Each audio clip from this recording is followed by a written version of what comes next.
Hi, I'm Okay. Vincent Lamb, and I'm here with the writer-director of Mercy, which is one of the live-action short films in consideration for the Academy Awards this year. Hannah Moon. Hannah, it's great to have the opportunity to sit down and chat with you. How are you? Thank you. I'm very well, thank you. I'm so happy to be chatting with you. Yeah. Right, so I love the film. Yeah, really, it's an interesting one, isn't it? Like because it kind of puts you, brings up like such an interesting moral dilemma, and really kind of puts the viewer in the shoes of the character. But I'd love to kind of hear it from you. I mean, how you see the film. So, I mean, just tell us a little bit about Mercy and why you wanted to tell this story. Yeah, so Mercy is a story about Guro, the main character. She's a woman living in Oslo, and she meets her old best friend Peter at the supermarket. And Peter has recently been accused of rape, actually several rapes. And he is very distraught and depressed, and all his friends have turned their backs on him, and he's alone, and she is like the only friend that he has left. And now then she has to decide if she wants to stay his friend or not, and if she is willing to sacrifice her reputation to stay his friend. So that's what it is all about. Yeah. Right. Yes. Yes. It's like an interesting one. I mean, it's all about like how far, loyalty should go, when someone you care about is accused of something like unforgivable, So I mean, what inspires you to tell the story? I mean, was it based on any personal experiences or real life events? Yeah, so I've been working in documentary for many years, so it comes very natural to me to base my stories on true stories in a way. And this one actually was inspired by a friend of mine that I have, who was in this exact situation some years ago. She had a very good friend who was a public figure who was accused of rape and was going to trial. And she felt for him, and she felt that she had to kind of be there for him. She was afraid that he was, suicidal and very depressed, and so she wanted to kind of support him as a friend, and not really take a side in the issue, but just be there for him as a friend. And actually, she came to my house at one point for a dinner party. And at this dinner party, she told everyone that she was friends with this guy, and everybody knew about this big case. So everybody had already kind of judged him and made up their mind that he was guilty. And so when she said that she was, wanting to support her friend, everybody attacked her and started, to question her morals, and if she is a feminist, and how can she support this guy, and also being worried for her that she, would sacrifice her reputation just to support him. And so I just stood there and witnessed this argument, unfolding in front of me, and I was very intrigued by how it triggered so many, intense emotions. It was very dramatic, and how it also make people, accuse each other and misunderstand each other and judge each other, even though they're not even, you know, uh, even though they're not involved in the case, even. So that was just what inspired me to make this film, and she, my friend, became the inspiration for this guru character. And also, this scene at the dinner table actually became kind of one of the scenes in the film. There's a sauna scene in the film where the main character discussed this issue with her friends, and they go at her for trying to, or wanting to support her friends. So yeah, so it's based on a true story. Yeah. Right. Yeah. Yeah. It's like that sauna scene is great, right? When we get to it, And actually, I thought the setting of the sauna is actually also very interesting because it becomes a very, a heated discussion, doesn't it? Like, but in more ways than one, because you've got the sauna and you hear the steam and everything. I mean, so just tell me a bit about, the decision to set it in a sauna setting. I imagine Yeah. that was intentional or metaphorical. Well, absolutely. I mean, of course, we wanted it was a perfect scene because, as you say, as the argument gets more and more heated, so does the room, and it's Right. very small, the sauna, so they're also forced to stand very close to each other. And this is a group of friends who have known each other for ages, and they're feel free to be honest with each other and go at each other when they have strong opinions and not hold back. So the argument get very heated, and I just wanted this a location that also is in Oslo. Going to the sauna with your friends is very normal. That's what you do, especially in wintertime and also in summertime. You go there and you have chat with your friends about everything and anything. And so that was also kind of a realistic place to have this discussion, have this debate with her friends. So yeah, that's why we chose it. But it was funny because you get also the kind of symbolic value of it getting more and more heated. Right. Yeah. And I loved the casting. I thought like the two leads were which are brilliantly cast, but also right down to the smallest role. I thought it was beautiful casting. So just tell me a little bit about the casting process there and why you chose these actors. Well, the main character is played by Gine Cornelia Pedersen, and she is so wonderful and great. I knew that I wanted her from the very beginning. So I sent her a really early draft of the script, and she said yes right away. And I wanted her because she is a person who is, I would say, pretty headstrong and can hold her stand in an argument, which is very important in this film. But is also a person who is very empathetic and very open and non-judgmental. And so and also insists on being that, and this is also something that is very in the character of Guro, the main character. So it felt just very easy and right to go with her. And when she said yes, then I was just happy. So we didn't try anyone else. And Eivind took a longer time because I didn't have anyone in mind. And I didn't know Eivind from before, Eivind Nilsen Salte, who plays the Petter character. And he is such a wonderful guy and so sweet. And when he read the script, he really wanted the part. So he read, for some reason, very much connected to this character and just the dilemma, or he connected to the theme and dilemma, but also wanting to give the character some warmth and making him like a sympathetic character. So, and that was very important to me. I didn't want to cast anyone who saw Petter only as a villain. Because for me, he's not just a villain character, he's a person, and Right. Yeah. this very difficult situation, and is a desperate man in this situation. And so it was important to me to find an actor who could kind of connect with him and not be afraid to connect with him, even though he is accused of all these things. So yeah, Yeah, sorry. I was about to ask you how you approached that character and how you wanted the audience to perceive Peter's character. Like, I mean, should we be suspicious of him, or did you want the viewer to have empathy for it, or should it just be left ambiguous?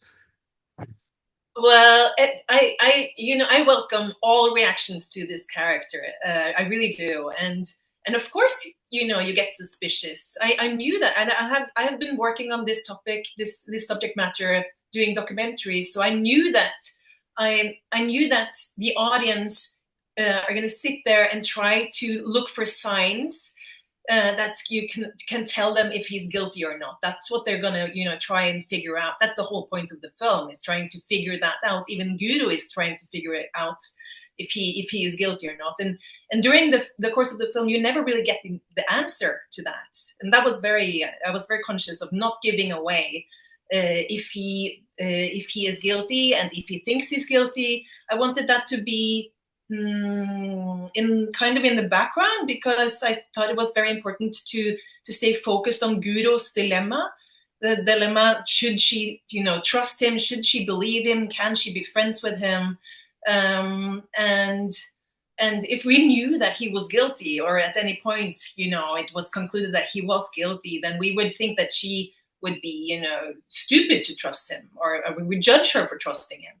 And so that was really super important, to not give that away at any point. Yeah.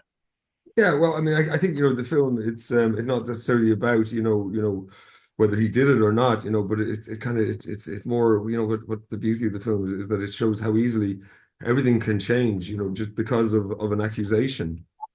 Yeah. Um, but I think we do get pulled into the details of the case, which is very interesting, in that sauna scene. And we start to hear, like a little bit more, and now that there's several women like that have accused him, and it's not looking good for like poor Peter, right? So I think like at that stage you're kind of thinking like, all right, yeah, he's probably done it, right? But then we also get his side of it as well, and it's also very convincing. I mean, over that dinner scene, and we do get a sense of empathy for him. So, I mean, did you have any opinion on that, like as to where the audience should be swayed, or should we be, I mean, do you find that this, did you want people to have differing opinions on that? Well, yeah, I don't mind that people have different opinions on if he is guilty or not. And actually, I find that people often do when I talk to them afterwards. Some people, think that he has been, misunderstood, or framed, or something, because they feel like he's such a nice guy. So he couldn't possibly have done it. And he just seems so, desperate and honest. And other people, feel like he's so manipulative, and he's, trying to manipulate her from the start. And so people have very different opinions, which I love. And I think that everything could be right and everything could be wrong. It's not the important thing for me to kind of judge him in that way. I'm more interested in judging her. Is she doing the right thing by standing by him? And also, is she doing the right thing at the end, where she makes a decision, if she should stay his friend or not? Right. Yeah. Their performances are lovely, like in this, and all of the performances, just feel very real and authentic. It feels almost like we're just kind of there witnessing something. So I'm just kind of curious about, how you approached working with the actors for that. I mean, was there improvisation, or how, what was your process for working with the actors to reach that level of authenticity?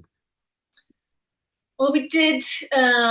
First of all, we of course talked a lot about the subject matter, and what I wanted to do with it, and why I wanted to make the film. And also, it was important for me that they were on board with that, because it's a sensitive topic, and so many people, I thought, would be afraid of maybe, you know, acting in it and being in it, because it doesn't really take a clear stand. It's just opening up too many questions, and so it's not a political kind of project. So it was important to me that they were open to being open, and to exploring with me and playing with me, and just trying to figure out who are the humans behind these opinions that they all have. And so we talked a lot about it, and I also shared a lot of research. I've done, a lot of research on the topic, which was important for me to share with them, so they felt that they had like that base of, going into it. And then we also had a lot of rehearsals, and this is important for me. This is my first fiction film. I've never done fiction Okay, before, right. so I So, come from documentary, so I needed to do the rehearsals also just to feel, calm and collected when we're, about to go to set. So that was a very important thing for me, but also it was, of course, very great for all the actors to try to, have time to explore and figure it out. And so what we did also, I had the script, but we also changed it a little bit after the rehearsals, so I can make it, feel more natural to them. So I changed some of the lines to make it more natural, but also when we shot it, we had really long takes. I wanted to shoot almost the whole scene all the way through each time, just to see what happens. And this, I think, is because I really wanted to just keep what I have learned during, doing all the documentaries, that you never really know what you're gonna get, even though you try to plan it, and just being open to whatever unfolds. I wanted to keep that kind of approach, the documentarian approach in a way. And so we talked a lot about that, and just having them feel free to try to explore different sentiments and different kind of vibes each take. And so that was, I think that was how it became this almost like a fly on the wall feeling, where you feel like you're just there with them, and it feels it was important for me that it didn't feel planned, and it didn't feel like there was a choreography, and I just wanted it to feel very natural, and I think we kind of managed that. Yeah. Yeah, I think, I mean, well, one of the things, like throughout the film, it doesn't feel like there's necessarily a plan there. Everything feels very natural. Like even right in, like the first that awkward meeting where she sees him in the liquor store, and she's so guilty for not calling. It's like, oh, I should have called earlier. She's saying, and then they arranged like to go for coffee or something, and you kind of get the sense that, oh, maybe, is she actually going to call him for coffee? Like she might just be able to get away with it. And then he comes back and he's like, actually, maybe we should go for dinner, he says, right? And then suddenly she's put in this predicament, and she's getting deeper and deeper into it, and now it's like, oh, now they got to go for dinner, right? And what I loved about it was that, it just seems so unplanned, where it's like, oh, right, now I'm stuck with this. I got to do it. And they got to set a date, So, I guess that was like something that you had in mind. You mean to kind of make it feel spontaneous the whole time. I mean, and I noticed little things like that all the way through. Yeah. And also, the first scene when they meet, we also don't know anything about the characters. We meet them as they meet in the supermarket, and I didn't want to have a lot of exposition in that scene. I didn't want a lot of information. I just wanted it to be very natural and uncomfortable. When you should have called a friend who is in a bad way, and you don't call him, and then you meet him and it's uncomfortable, and you just have to kind of smooth it over. And so that's the whole vibe. And it's not until the scene after that you get the explanation of what he's actually accused of, and that gives us also the opportunity to get to know him as a person, to see him as a normal guy. And so we get this shock when we hear what he's accused of in the scene after. And I think that is how it is when you have friends or people who suddenly is accused of something, and you have to deal with the whole image of them suddenly changing. And so this is also kind of what happens for her, along the film. Her image of him changes, and her image of her friends changes, and also maybe her image of herself, And I wanted it to feel very like it would, happen when it happens to you. What would you do? How would you react? What would I didn't want it to be like very symbolic, or very like have a big have lots of pre-planned, very contrived things happening to make her pressure into taking a stand. I just wanted it to be like life is.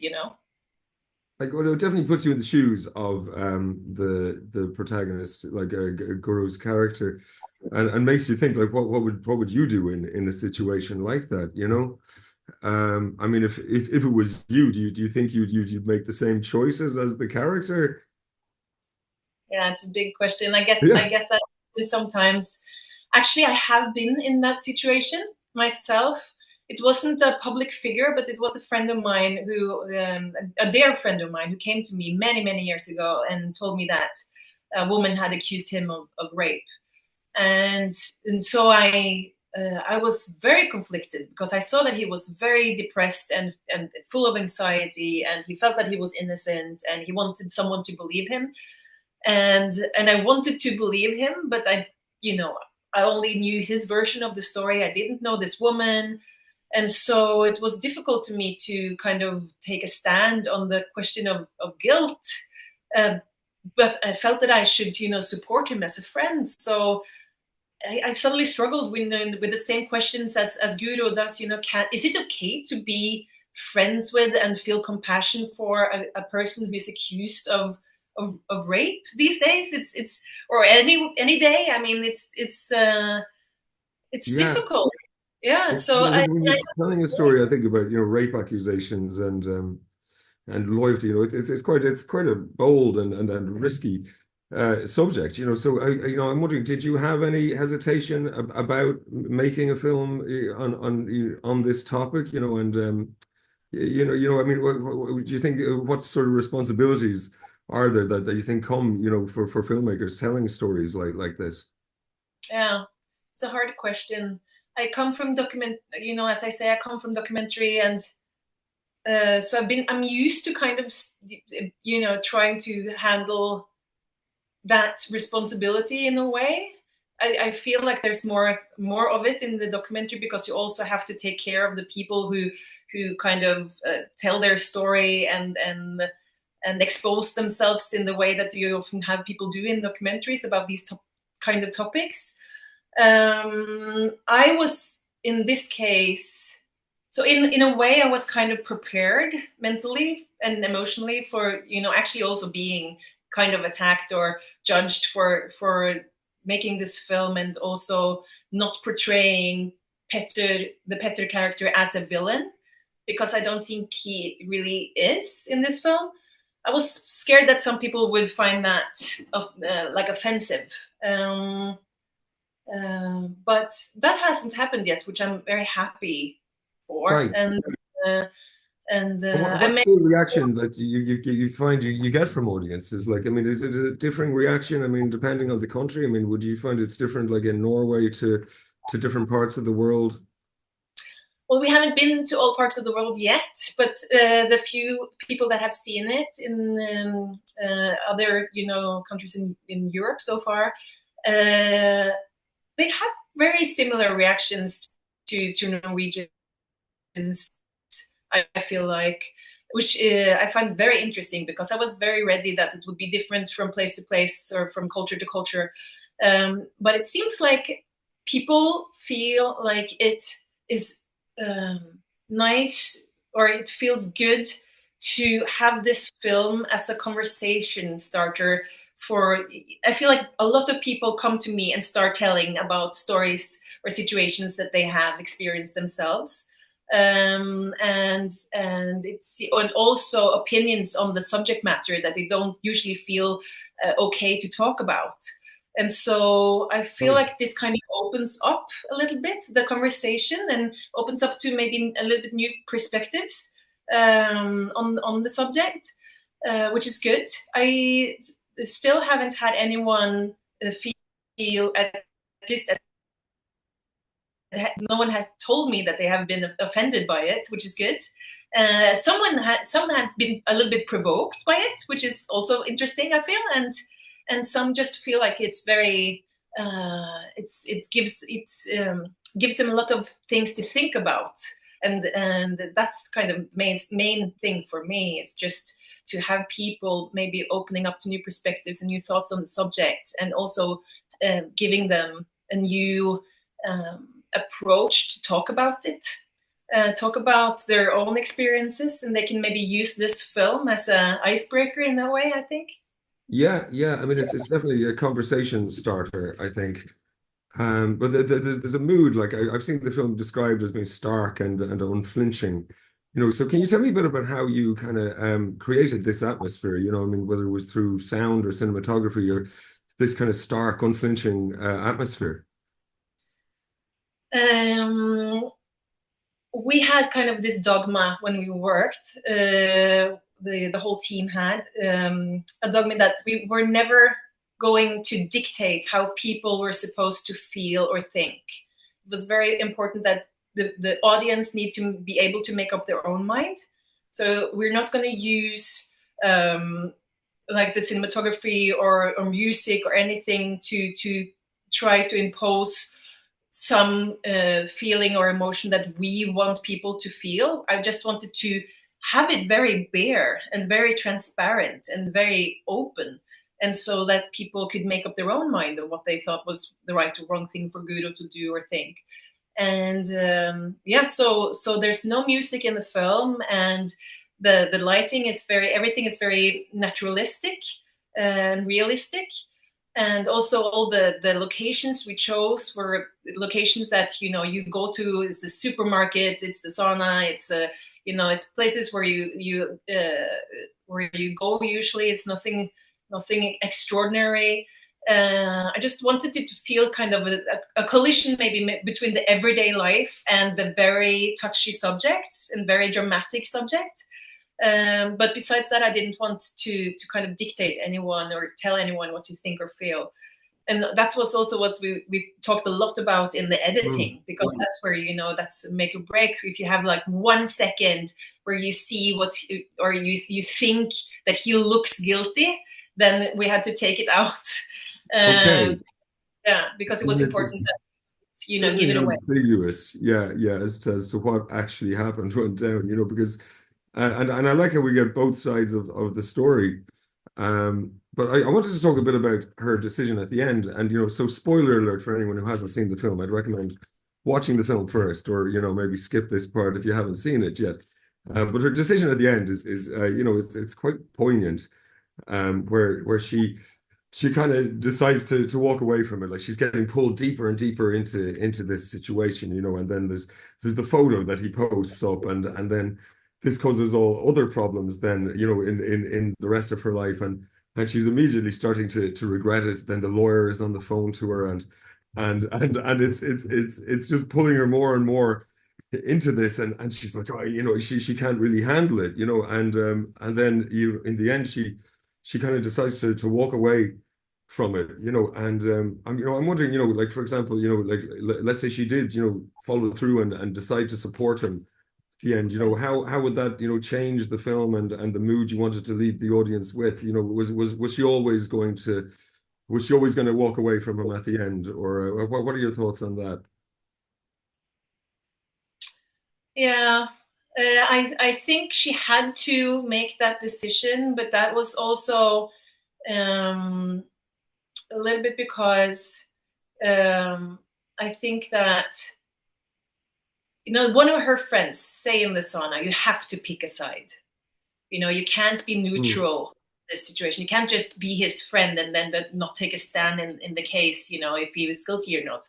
And she is very insistent on not taking a side. She doesn't want to take a side. She's not, she doesn't know the women. She can't take a side, and she holds this thing all through the movie until the very end, where the lawyers say, could you come in and be his character witness? You don't have to pick a side. You don't have to, do anything. You should just, go in and tell the people and the judge that you love this guy and he's a good guy, and that's the same thing that she has been saying all through the film. Now, and as her colleagues suddenly know that she is friends with this guy and it's become a public thing. It's on social media. Then it gets very difficult because she gets, the consequences, is suddenly on affecting her. Well, there's that And scene like at the so, dinner, right, where it gets very intense because she says, well, I don't want to pick sides here, and he says, well, it's not a game, it's not about picking sides, and he asks her, well, do you believe me? And it gets very intense, and she doesn't answer it, like, so but everybody I guess she's been pressured into taking a side, isn't she? yeah, everybody wants her to pick a side, and that's maybe what I think. If anything, is if I want to say anything with this film, is that it's not possible these days to not pick a side. You have to be either or, yes, no, guilty, not guilty, and I understand why that is, and especially in these cases, you feel that you have to, for example, stand with the survivors of sexual assault. You have to support them no matter what, and I understand that emotion very well. But at the same time, in real life, nothing is black and white, and so I just wanted to linger a little bit in her, world where she thinks it's possible not to pick a side and be a good person still. Yeah. And so but it's a lose situation. Like we say, it's she can't win this, and at the end she's pressured and she feels the consequences, and she has to cut all ties with this guy to be able to keep her job. And yeah, and that's kind of final, and I think also that's sadly a bit realistic, like something that would actually Yeah. happen in the real world. So at the end of the film, like as the credits are rolling, I mean, what do you what do you want the audience to be feeling there, and what would you like the viewer to take away from the film?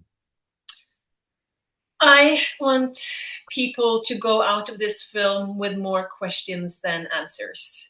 I think that a lot of people in these cases, and also going into this film and very early on maybe having very clear-cut opinions about what is wrong or right of for her to do, the main character, and I want them to go out of it with more ambiguity and more questions, and I don't want necessarily them to have a clear answer to that. I don't. So I just want them to feel that they're in her shoes and feel how difficult that is. And I think that is what can lead us to learn more about each other, and also learn more about how to deal with these types of cases and this subject.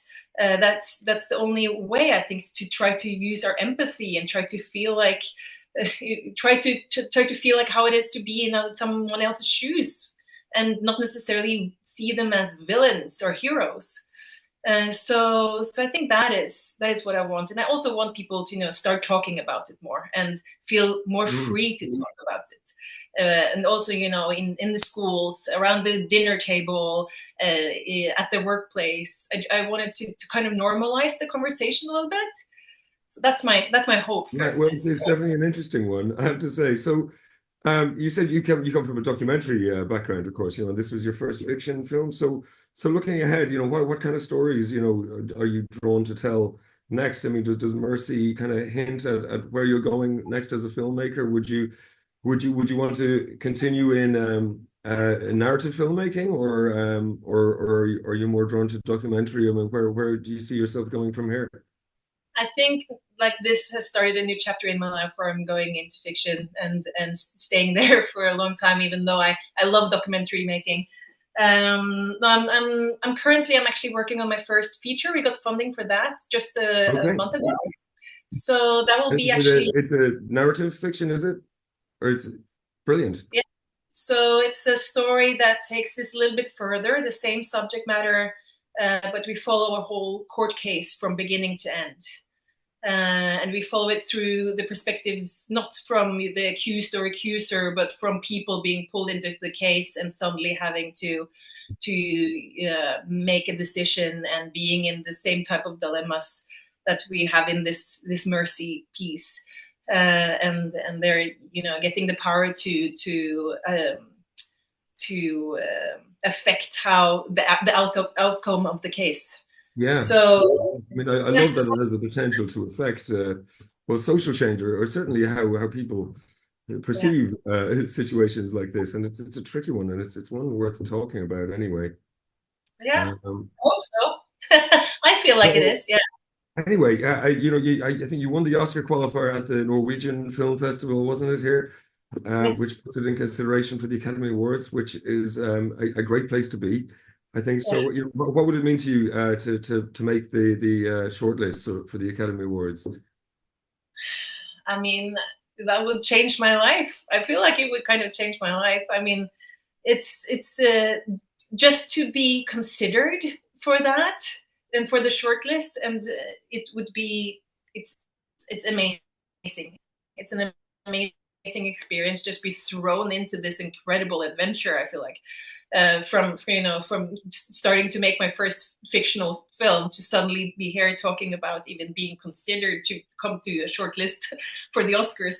And so no, I mean, it would be fantastic, and it would be, of course, so important for me and the my whole team, which are all very like young people who want to get into the business and have just started the production company. And so for all of us, it would be amazing, and for me it would be, to be honest, a dream come true, of course.